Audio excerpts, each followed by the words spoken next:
Words on My Skin, The Monster Within by Sabbi.B.Conscious. Journal Entry 6. Dear Diary, okay, so I'm kind of getting ahead of myself. But yes, I met him before. It was a disaster. Nothing really to write about. I was pregnant, curious, hormonal, and unimpressed with him and the whole saga of cheating.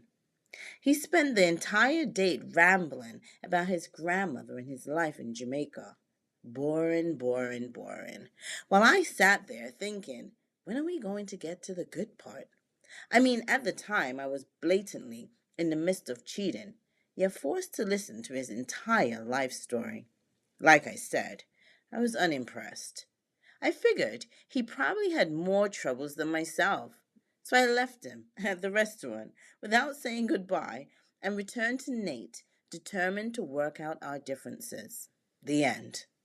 Well, until our second meeting, which resulted from Nate proving to me his affair, love child, and blatant disrespect were more important than a marriage. My urge to see him no longer lay dormant. It was a text, really. That's what brought my curiosity back. Yet I tussled with the idea of self, questioning, who was I?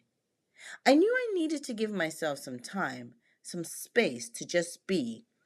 I mean, leaving one relationship and delving into another was not smart. I knew this, which is why I ignored him on multiple occasions. I must say, he was consistent. He texted me constantly, in fact, and would not be deterred. This was my first insight on how men functioned. Usually, in the initial stages of my relationships, I was the one doing all the chasing, apprehensive that if I didn't respond to the person I was pursuing, they would eventually lose interest. This was far from the truth, as I could have imagined. I realized men found women who chased them unattractive. They're hunters and need to fulfill that role.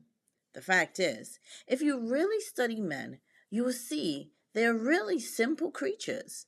And I don't mean that in a disrespectful way. We, yes, ladies, us, make everything so difficult by overthinking it. I mean, if he says he just wants to be your friend, well, that's exactly what it is. Us having this romantic notion of maybe in the future we will be holding hands, running on a white sandy beach in Aruba while stopping to dip our toes in the sea is ludicrous.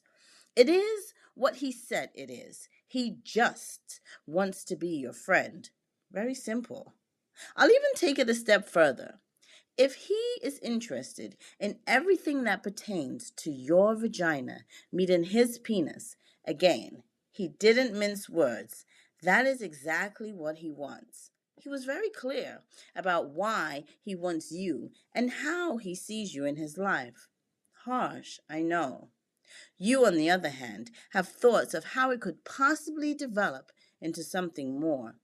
You give him husband benefits while accepting being his friend with benefits. His terms do not coincide with your own because you changed them, not him. Catching feelings was not mentioned in the terms of the agreement. In fact, it was stated that that would be a reason for the interactions to terminate. Harsh, but again true. Some women are built for being the other woman, and others are not. Some women are built for being with a man who has no interest in committing. Others are not. Some women are built for being with a single man who only wants his needs satisfied. Others are not. None of these instances equate to the formation of a real, lasting relationship, one that you were attempting to have with him. And no, we can't change him or change his mind. He said he just wants to be your friend, and he meant it. There was nothing to read into, but we do. I see you shaking your head, mumbling, "Preach, sister." Well, I know, because I've been there before. Thank you for listening to Journal Entry 6. Subscribe and join me for my next journal entry. Until then, be conscious.